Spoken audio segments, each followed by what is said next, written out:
Inaasahang mararanasan sa kalagitnaan ng Marso ang pagbaba ng retail price ng karne ng baboy. Ayon kay Agriculture Assistant Secretary Arnel de Mesa, may nakikita ng pagbaba sa farm gate price sa 220 hanggang 230 pesos kada kilo mula sa 250 hanggang 260 pesos.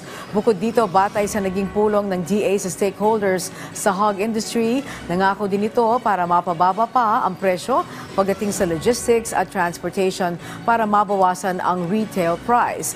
Nakatagda naman ngayong araw ang pag-ipag-usap ng DA sa pork industry players kasama ang traders at retailers para maisapinal na ang maximum suggested retail price ng karne ng baboy na inaasahang ipatutupad sa susunod na linggo.